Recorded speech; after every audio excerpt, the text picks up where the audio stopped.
Cincinnati, Ohio, November 20th, 1969. It is late. The band has been on the road for weeks. They want to sleep. James Brown has other plans. He brings them to the studio, King Records, a building that smells of tape and cigarettes and decades of recording sessions, and tells them to play. The tape keeps rolling. 17 minutes of improvisation. And then, 5 minutes and 34 seconds in, a drummer named Clyde Stubblefield does something that no one in that room fully understands. He plays 20 seconds of drums. Just 20 seconds.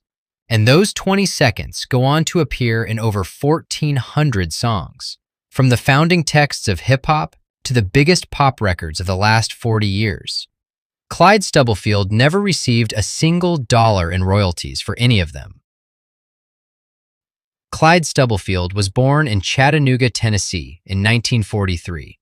He taught himself to drum as a child by tapping rhythms on whatever was around him, on tables, on floors, on the sides of things.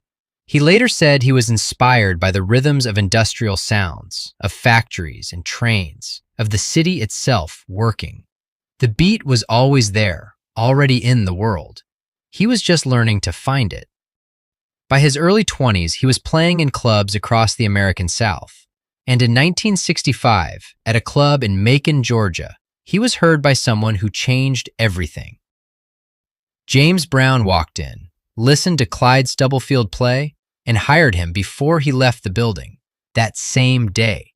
Brown's band, the famous Flames, was already one of the tightest working units in American music. Brown was obsessive about rhythm, about the relationship between the bass and the drums, about the first beat of the bar, the anchor around which everything else moved. He didn't just want a drummer. He wanted someone who could hold the entire band in the pocket and never let it move. Stubblefield was that person. Over the next 6 years, he played on some of the most important recordings in American music: Cold Sweat, Say It Loud, I'm Black and I'm Proud, Mother Popcorn, Sex Machine, I Got the Feelin'. Songs that didn't just top charts, songs that invented a genre. They created the rhythmic vocabulary that hip-hop would later build its entire architecture on. And through all of it, Stubblefield was an employee, not a partner, not a co-creator, an employee, paid a session fee at the moment of recording, with no stake in what the music became. James Brown owned it. That was the deal. That was the only deal available. That night in Cincinnati, nobody in that room knew they had just recorded the future. The tape stopped. The lights went out. The band went to sleep. And somewhere, on a reel of magnetic tape, in a building that smelled of cigarettes and decades of other people's music, 20 seconds waited. They would wait 15 years. In the mid-1980s, a new technology changed everything. The drum machine and the sampler had been around in some form since the late 70s. But by 1985, affordable samplers, devices that could record a short audio clip and play it back, loop it, rearrange it, had reached a price point where producers in New York and Los Angeles and Chicago could actually buy them. And those producers started digging.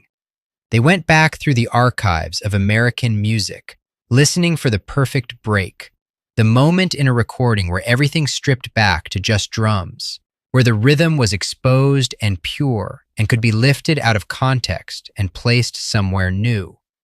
They found Funky Drummer. More precisely, they found those 20 seconds. The groove Clyde Stubblefield had played in that Cincinnati studio, tired and wanting to sleep, became the rhythmic foundation of a new genre.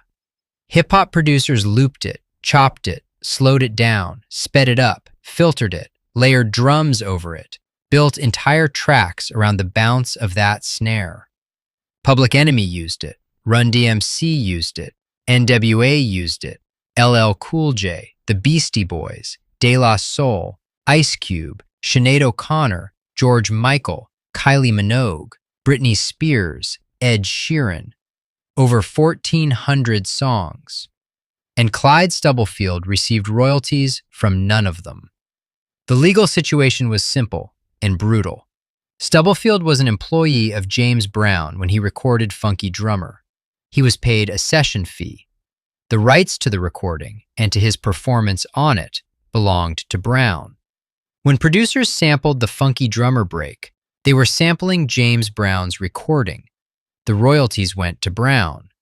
Stubblefield never disputed this in court. He accepted it, with the particular dignity of someone who understood exactly how the system worked and knew there was nothing to be done. "People use my drum patterns on a lot of these songs," he said in one interview. "They never gave me credit, never paid me. It didn't bug me or disturb me, but I think it's disrespectful not to pay people for what they use." He settled in Madison, Wisconsin in the early 1970s, where he played Monday nights at a local club for the rest of his working life. In 2009, he needed a kidney transplant. Musicians in Madison organized fundraiser concerts to help pay for his dialysis treatment. In 2017, at the age of 73, Clyde Stubblefield died. There is a question that sits underneath this story and doesn't go away. When those 20 seconds were played in Cincinnati in 1969, who created them?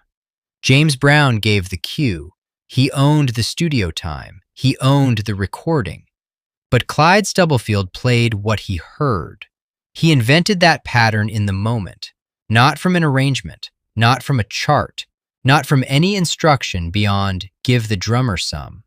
He reached inside himself, inside everything he had learned about rhythm and time and the relationship between sounds, and he played something that had never existed before. Over 1,400 artists decided that what he played was exactly what they needed.